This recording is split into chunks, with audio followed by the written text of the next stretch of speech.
Ginoong Jesus, nagsiling ka sa imo mga apostoles, lakat kamo sa bugos nga kalibutan, tudluin ninyo ang tanan nga mga tao, sang tanan nga gintudlo ko sa inyo, kag himoa sila nga mga gintuton-an ko. Yari kami karon nga gabi sa sining programa, oras sang manugsabog, sa pagsabog sang binhi sang imo pagtulunan, sa panghuna-huna sang imo mga tumuloo. Ipadala sa amon ang Espiritu Santo nga sadtuanay imo ginpadala sa imo mga apostoles sa pag-iwag kag sa pagtuytoy sa amon pagpangabudlay. Tubtub ining binhi nga amon ginasabog karon nga gabi, magtubo sing malambo, magpamunga sing matinggas nga mga bunga sa Kristohanon nga pangabuhi sang imo mga tumuluo. Maria nga iloy sang mga apostoles, iloy manamon kag inspirasyon sang amon kabuhi, ubayiman kami sa sining oras sang amon pagsabog sang binhi sang mga pulong sang imo anak. Amen.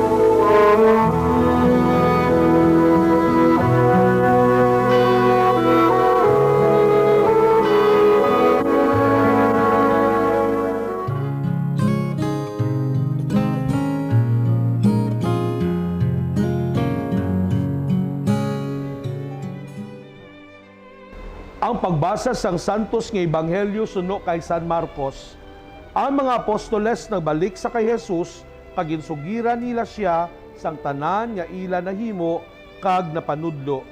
Sa pagkadamo sa mga tawo ang nagapakadto pakari sa bagay nga si Jesus kag ang iya magitutunan wala na gani sing tion bisan sa pagkaon. Gani nagsiling siya sa ila, dali masaylo kita sa isa ka lugar nga kitahanon lang agud makapahuway-huway kamo. Gani nagsakay sila sa sakayan nga silahanon lang kad nagkadto sa isa ka maligwin nga duog. Pero madamo nga mga tawo ang nakakita sang ila paghalin kag nakaibaludayon kung sino sila. Gani nagwa sila sa tanan nga mga banwa kag nagdalagan pakadto sa ginapadulungan ni Jesus kag sang iya magintutunan, kag una pa sila makaabot didto. Sa pagtakas ni Jesus, nakita niya ang masyado kadamo nga mga tawo, kag nagbatyag siya sing kaluoy sa ila, tungod kay subong sila sing mga karnero nga wala sing manugbantay. Kag gintudloan niya sila sang madamo nga mga butang. Mga utod amo ini ang binhi nga ginsabog sa oras sang manugsabog.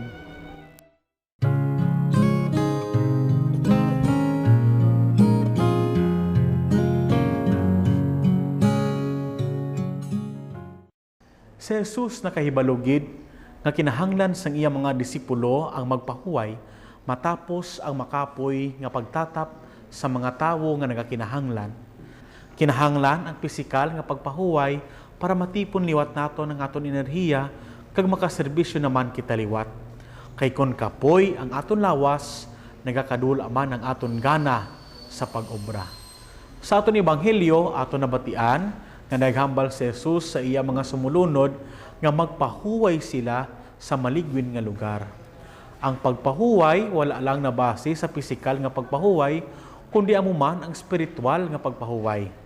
Apang ini nga pagpahuway amo ang pagpahuway sa luyo sang aton mahal nga Dios. Sa aton kabuhi, kabatyag man kita sang kakapoy. May ara nga mga kakapoy nga kun kaisa hindi naton maintindihan kung sa diin nagahalin. Amo na nga kung kaisa kadasig sa aton mangakig, maginit ang aton ulo kag irritable kita. Nagapahuway man gid ang lawas, apang restless kita sa sulod naton. Si Jesus nagaimbitar sa aton nga magpahuway sa iya. Diba si mamangkot kamo paano ini? Ang pagpahuway kaupod sang Dios. Ang pagpahuway amo ang pag-upod sa Dios kag paghalad sang tanan naton nga pag-antos sa iya. Makapoy ang mag-ubra kung hindi naton paghihalad sa Dios ang aton mga kabudlayan. Hindi bala kahapos kung may ginahalaran kita sang aton kabudlayan? Gani mga abyan, magpahuway kita sa luyos ng aton mahal nga Dios paagi sa pag-alagad nga naangot sa pagigugma nga gintanom sang Dios sa aton tagipusoon. Sa liwat, ako si Seminarian Rodolph Remandario, kag ini ang buhi nga pulong.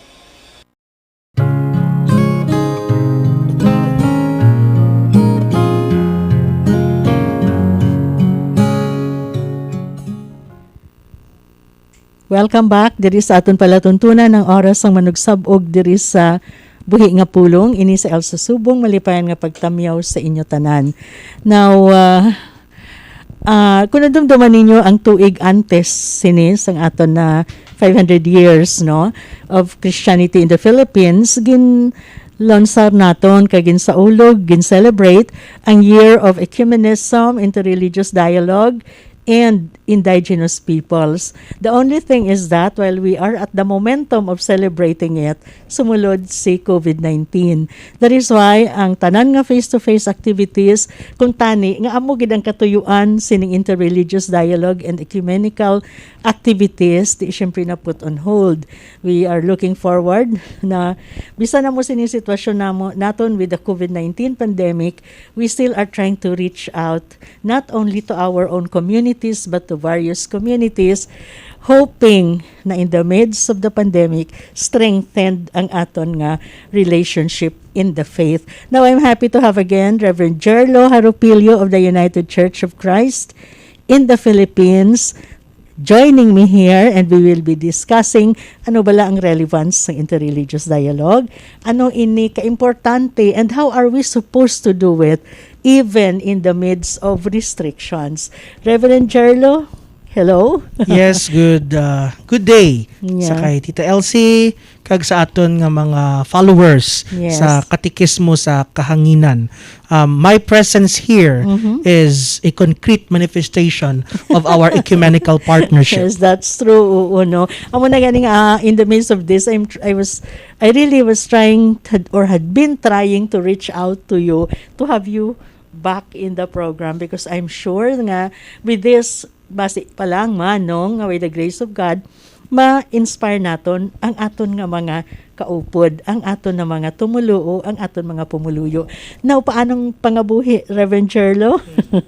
Yes, thankfully by the grace of God, we are well, and the vaccines are here already.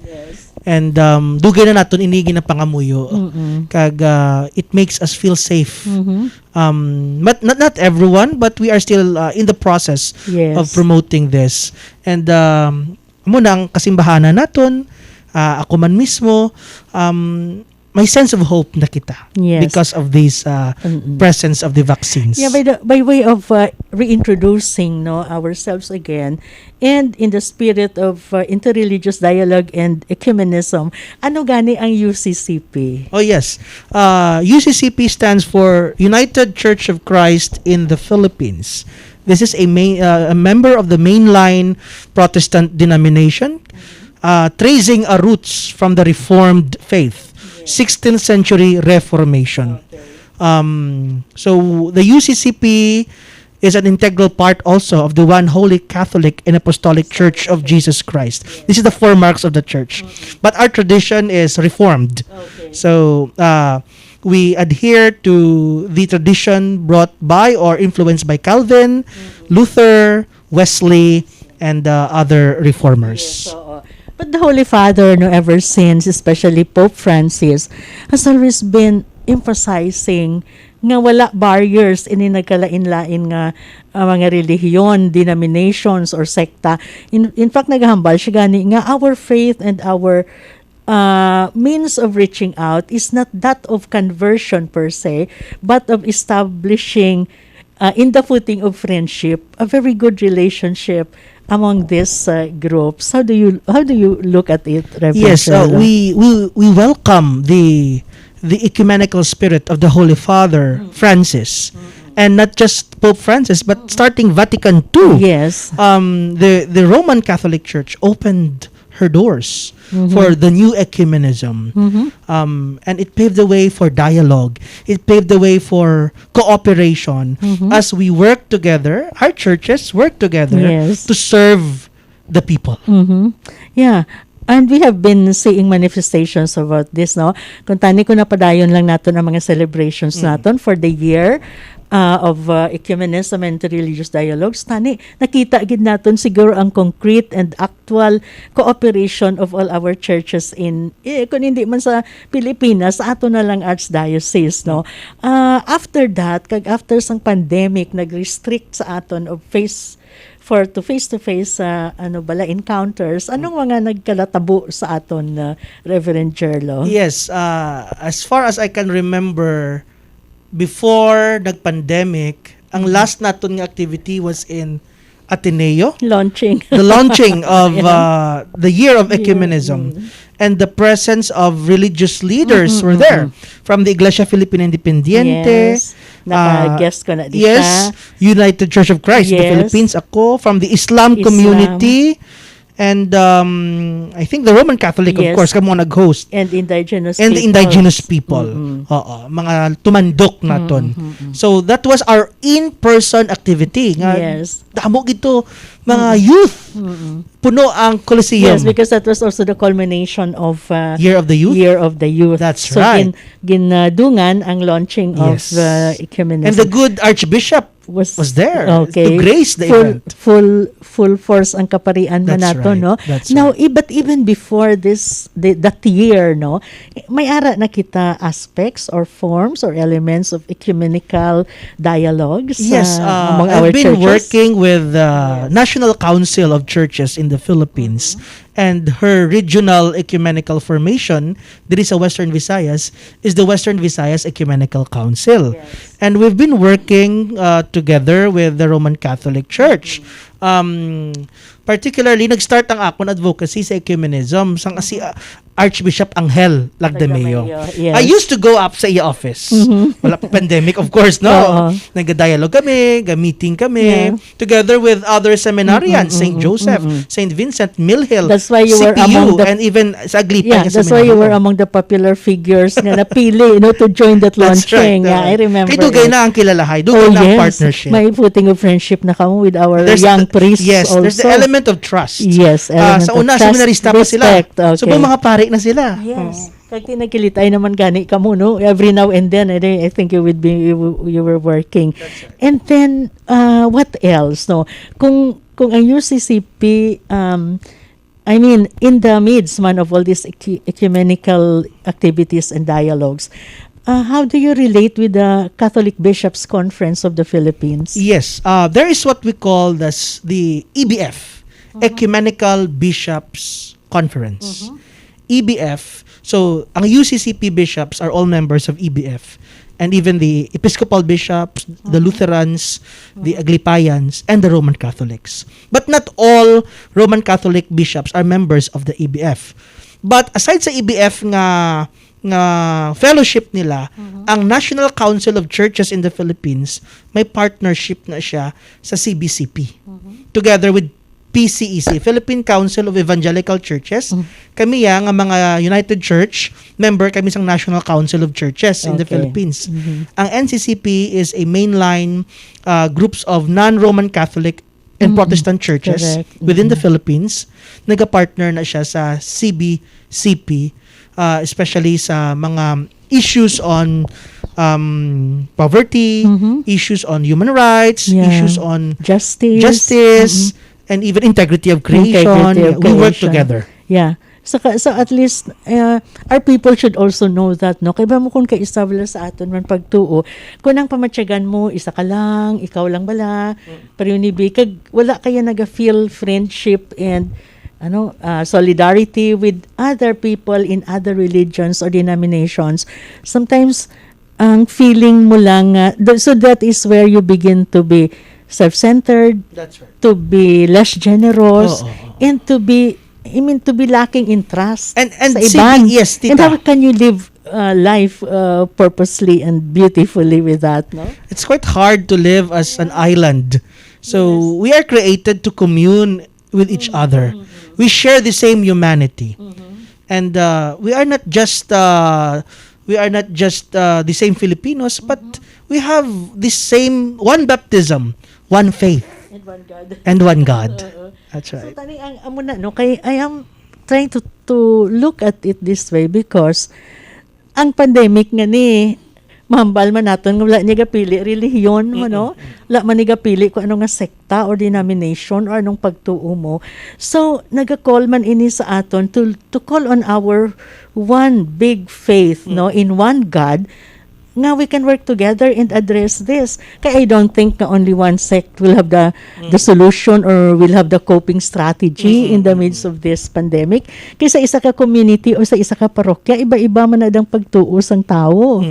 Oo. So how do we live kung hindi kita magkilala sining kaimportansya man sang reaching out to others? I can still remember that was last year, the National Council of Churches in the Philippines called for a webinar, an online consultation na. Before I used to fly to Manila for this meeting. So, online. But now, Zoom. Okay. And the NCCP gathered most of the religious leaders here in Western Visayas, mga member churches ng NCCP, and we shared the actions taken by each churches in addressing COVID-19. So most of the churches coming from NCCP Methodists, Convention of Philippine Baptists, UCCP, and the Aglipayans shared their COVID response. And we also recognize the efforts of the Archdiocese of Haro that wala kita naghulat sang dikta halin pa sa babaw nga maghulag ka mo. Gani. But ang mga simbahanan, even hindi pa siya coordinated ecumenically, took our efforts in addressing we provided sa mga food packs Okay. response. Siyempre, immediate. Ganyan na siya Immediate. need. And I believe that this is still the ecumenical spirit, because ecumenism is not only a fellowship between churches, but the deeper meaning and the essence of ecumenism is really for the whole inhabited earth. Well, ang root word Yes, ni Greek correct. word is whole inhabited world. Inhabited world. Yeah, and that includes for the good of the whole inhabited world. So the moment that we feed the hungry, we give drink to the thirsty, healing to the sick, that is an ecumenical spirit. Right. And even until now, the Archdiocese, makita natin sa social media, is very active sa Kaya ang Sinimbutang. wala man kita specify nga okay, ining mga food packs para lang ni sa Katoliko ha, Yeah. para lang ni sa No respecter Protestante, of gender or correct, religion. or religion. So ina lang mismo nga daan. That's why I'm trying to understand nga oo, gapadayon gid lang ang ecumenical activities, gapadayon gid lang ang interreligious dialogues because we coordinate with various churches, we coordinate with people of different religious beliefs. In itself, kung kay sabi lang Reverend Jerla, masilingwan naton nga, ang Ginoo siguro, nagbutang sa aton in a situation like this to make us realize more nga ang ecumenism and interreligious dialogue are not words. Dialogues are not words, but they have to be shown in action. I believe so. They should be concretized Yes. in action.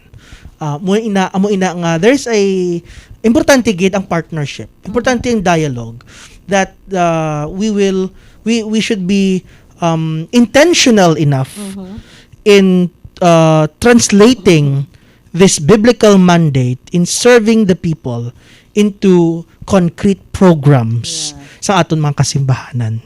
Gani man. Kada so nang inablang daw gina hakpat man kita to raise into a new level naman ang aton form of of the traditional kung kaisa nga mga hilikoton, amo ni magpakig-angot, amo ning mag-reach out, but now in a different level we are being brought into that. Agud to siguro may mga lessons pagid kita nga makita. What do you think? That's right. I've worked before with Caritas. Yeah. That's the Catholic Yes. social action ministry, the Caritas. Well, the good Cardinal Tagle. I think until now is he the one who had the Caritas, but yes, the NCCP and the UCCP worked with Caritas in partnership. Before, ano pa yun ang issue yung Typhoon Haiyan, Oh, yeah, Yolanda. Yolanda, yung mga pa-housing. Nagpartners kami. Okay. And now, we are still working together sa sining COVID response. So at least no kay sa aton ordinaryo kung kay isa nga tumuluob lang ang mga pumuluyo, we just think nga ang religion naton confined lang sa aton mga simbahan, confined lang sa kundiin man nga houses of worship naton, or maybe sa aton komunidad man where we all belong nga amo ni kita. Pero sa totoo lang hindi amo na but even if it's there existing, many of us, or sometimes most of us, cannot see nga these are expressions of interreligious dialogues and ecumenism. Kung kaysa damo pa man sa aton ang naga-shirk away, naga-isol paghambalan ng ecumenism, paghambalan ng interreligious dialogue. Doon po sa aton hadlock with that But the challenge is, paano ni siya mapapanaog sa mga kada parokya? So, in a certain town, in a certain community, the challenge is always ara sa parokya, sa pare o sa pastor. Paano sila mag-partner? Correct. Paano sila mag-work together para mabatyagan, makita sa parokyano nila? Yes, gonna work together sila. Yes. Kaya usually magsiling ka na dialogue nga ni mga amo ni siya, taas ni siya ya, babaw lang to sila mataas na naka-level, oo. Ti ang istoryahanay nga na palibabайлin man lang na dito. But here, hindi ina siya makita as reality, no? Oo. Muna na ko nga challenge. Gani, oo. Na maybe this pandemic is also teaching us that. Diba? Yeah. Bring kita into the levels. Thankfully, sang January this year, nag-celebrate kita sang 500 years of Christianity in the ecumenical spirit. Okay. The venue dito sa Iglesia Filipina Independiente, La Paz, Iloilo City. Yeah, I heard about that. Yeah, I and would the have good wanted to go. Archbishop Lazo was there. And the Obispo Maximo Fahutagana of the IFI was there. The Deputy Conference Minister of the UCCP also, Araman, and the Methodist, the Apostolic Catholic Church. And ang matahom dito is that si Father Territorio, Johnny Lapas, Lapas, nga parokya sang Roman Catholic, gindala niya ang iya nga parish council kag mga parokyano dito sa simbahan sa Aglipay. Nagpulungko sila dito ka nag-attend sa I saw that on Facebook. Yes. Boom. Okay. After the service, nagpalanyaga sila. Aglipayan, Romano, UCCP, Baptist, Methodist, katahom. Yeah. Nga we share the same table. And I think that's an act of ecumenism. Oo. Kag maayo kay na-involve ang mga parish leaders, no? Amo nang dako nga challenge, hindi lang sa mga pare, hindi lang sa mga obispo. Kay kamuya parokyano. balaan man nato na kamuya miguhay kamuya no? Miguhay kamuya in your level. That's right. But ang gamo kun kay isa ang gamo. Ang difficulty, ang katig-akon kay isa ara sa mga sumulunod sa idalom. Diba? So, muna kinang laman siguro sa katikismo ang Ecumenism 101. That's why you're here. Oo. Now, after this, kundi siyempre nagalantaw man kita nga in the years to come siguro lain na gid man dasay gatawag sila sang new normal no. Lain na gid man namangin pangabuhi. What would be the future of interreligious dialogue? The commitment and the advocacy of the ecumenical movement and interreligious dialogue amidst this pandemic, even in the near future, still remains the commitment to serve the least, the lost, and the last. That is the main objective why faith communities should unite. And that is our call and our command from our biblical mandate to serve. So in whatever manner rather, ang aton nga pag-alagad sa community kag sa katawan ara gid ina dapat. Because of this pandemic, na limitahan ang aton nga mga paghulag. But still, the creativity, ang pag-innovate sang ecumenical advocacy ara sa gihapon. We make use of the social media, we make use of online banking. Does that mean that the national office in Manila religious celebrations? we can still makapadayon kita makapadayon kita. So, Sila mo gay kung kisa siguro at ito mahapos gani ni kay maano ka lang daya matublok-tublok ka lang daya you Correct. go online. sa una, And the transaction is done. Correct. Yeah. Sa una, tita, kung hiwat kita sa mga humanitarian response, nagalupad gid. Right. From Manila going to Mindanao, from Correct. Manila to Iloilo. But now, ang galupad na lang ang kwarta. Kwarta. And that empowers the community. Kung sino dira ang simbahan nga ara sa sinang community, sila ang recipient Yes. sang budget, Okay. sila ang mag-procure, Yes. kag sila ang And they mag-distribute. work, no? Correct. As a community together. That's right. Hindi na sila nagahulat sa isa pa ka personality That's right. nga malid kundi Oo. sila na nag-ano. That's right. And then maybe perhaps no sa I look at it nga kundi kadamo sa mga organizations sa simbahan naton sa Katoliko damo gid organizations now at this time hindi naga-meeting wala na sang pag-meeting ang nakita ko ya diri nga manami nga effect is that ginpauntat ani kita sang Ginoo sa pag-meeting kay kung ga-meeting kita ga-feel kita exclusive this is my organization I belong here kami ya among obra namo ni kamo ya amo ni tas undo gina-gauge naton ang aton pagka ang aton pagtuo kag pagka-Kristiyano sa mahimo naton nga performance sa aton organization, di ba? Now this time, God has put a stop to all this. Maybe ginapapanumdom niya kita siguro nga ang pagtuo ninyo is not measured by the name of your organization, is not gauged at the performance of your organization or religious projects or activities, but by your being a person and your ability siguro to reach out and to serve no actually sa mga tao and more you are not doing it now nga ati amo ako niya sa diri ako yung organization but now freely you're able to do it no as a community Our concept of parochialism is being that's challenged. it. Mm-mm. Yeah. Instead of parochial mentality, we should be communal. Open. Oo, kundi And gwa kita yes, subong. because all of us are affected. So we share the same humanity, we share the same pandemic, we share the same problem. Yes. So we should share and lend a hand with each other. Yes. So ako amo na balang nakita ako sa nagakatabo. No, nga daw ginbutang kita into a situation nga ma-realize naton ini. Kag imagine naman, na-lockdown kita March of 2020 and nagsukat kita March 21, 2021 man nga the fifth centenary of our faith. Imagine, the isa ka tuig kita gin-prepare for that to really realize the giftedness of our country and our people. Hindi bala dako na nga regalo sang Ginoo sa aton. And when we have tried to be quiet and to reflect on it, damo gid kita sang nakita nga dapat pa naton gali himuon, Reverend, no? So sa imo abi pagtanaw, syempre ang balkon na pamangkot ko na kaina sa masunod nga mga tinuig, it might be a different thing already. So where do we, of course you said the commitment is still there, but where do we see us na maybe in 3 or 4 or 5 years from now? May ginatawag kita sa education nga, education 4.0. Yes.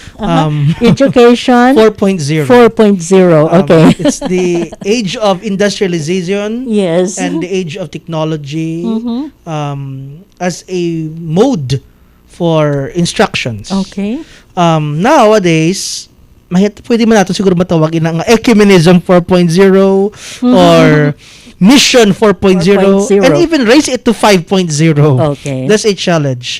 And we are now using the medium as a medium for ministry is yung technology. As I've said earlier, yung commitment naton ara gihapon. Ang aton nga content of the gospel should never be compromised ara gihapon. But our mode of delivery, our mode of packaging it, we should this is the challenge sa mga Yes, church I see leaders. that. Mhm. We should embrace technology. Mhm. We should embrace multimedia. Mhm.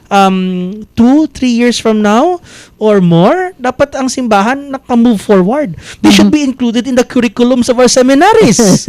Di ba lang?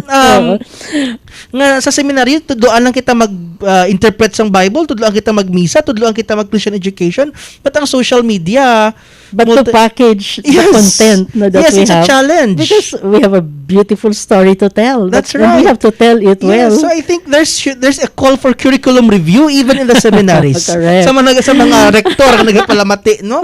I'm a seminary professor also. And subong Google Classroom Yes. nang ginagamit. Sang nagatudlo pa ko sa seminaryo, anay, gin-advocate ko na Oo. isulod ang journalism, isulod ang media literacy. I don't know, tigaling iba pa. So, nakita ang need. Pero, see? Yeah, nakita ang need. And it's not even 10 years ago nga I've been there, no? Yes. Ara na. The world is evolving. You are right, really. Why not a choice? Do we have other choices? Yeah. So, and this in this way, mas malapad ang malambot natin. Mas malapad ang malambot. Even in a from our particular area, we can reach to a lot That's of right. no. And you know the 21st Riders. century learners, Okay. may mga kabataan subong, hindi lang mga ha, mostly smartphones. Okay. But if we can translate the message of the gospel through this medium, yung katisismo ari diri, And put it in an interesting exactly, as we package it. packaging. Okay. And amo na gani nga kinahanglan naton mag-learn how to innovate and how to manipulate social media. That should be included in our curriculum sa simbahan. Oo. And curriculums of seminaryo because that is where, That's right. you know, kung ang tanan, syempre, respetuhon na natin iya ang may edad na nga mga pare, no? Yes, yes. Okay na sila, okay na. But ang ning mga Next nagasululod generation. pa lang, kaya masunod nga mga generations, and even the generation starting siguro may years, mga 2 years or 3 years back, dapat nakatuon na sila sinin, di ba? Yeah, I'm thankful because I'm still studying. Both of us are studying at West Visayas State University. Hindi man kita ya digital native mo. Ako hindi ako oo. digital migrant lang Yes, Manila. yes. So meaning hindi kita hindi ako maybe ikaw younger ka pa Mayroon ang term nga, hindi ako techie, low tech Correct. ako. But we should be. Sa sining panahon. If we want to minister to people, if we want to reach out to people, sang aton nga katekismo, sa aton sang gospel sa Ginoo, we should really learn and dance with the advent of technology. Yeah, and I think the call of the times man ina, That's no? right. Several popes halin pa kay Pope Paul VI nagtawag na nga daan sa attention on the use of social communications. Yes, di ba EWTN? EWTN? Umabot na ang panahon nga husto sila, no? Nga husto ang pagpanghangkat nila. Decades pa ato siya. Sa subong, bisan si Pope John Paul II gani, our saint, nag-emphasize gid sini, and they were saying tatan nga mga Santo Papa daw siya gitong media literate. Tapos kabalo gito siya bisan sa iya mga pang hulag-hulag lang when the camera is on him. Diba?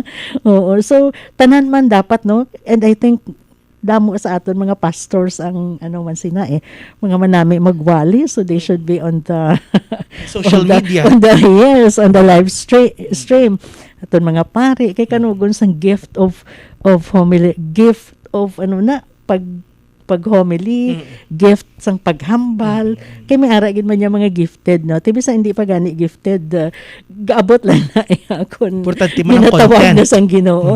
Ang importante ang content. Okay. Our rejoinder would be a challenge from you, Reverend Jerlo. Yes, well, ecumenism is now being tested in this time of pandemic. Our unity, our solidarity with those people who are in need remains. Bilang simbahan sang aton Ginoong Hesukristo, ginatawag kita subong sa pagpadayon sang sininga panawagan, sang sininga advokasya. Apang we are also called to embrace the new challenge of the new normal. And it is not the end of time. It is not, let us not put a period when God puts a comma. Let us embrace the opportunity to learn together as church workers and embrace the advent of technology and social media. Gamito naton ini para sa aton nga pag-share sang gospel, pag-share sang aton nga advocacy. Let us learn together and be creative. Yeah, that's it. Manambabla nila nga beyond borders, no? Wala kind let us, and our faith should be borderless. Diba? Kag ang panghangkat subong ara na katahom sini kun sa bagay kung mahibaluan naton kung paano, kag kung mahibaluan man naton kung nga dapat himuon naton. They say that if we have a very good story, why don't we tell it? And we should be telling it in a way that it could inspire, it could convince others. Thank you very much, Reverend Cherlo. In this, of course, we will have you again because I know we can talk of other things, no, beyond gender relations and issues, beyond ecumenism and interreligious dialogues. We can be sharing more of the faith and of the message of Jesus Christ. Thank you very much.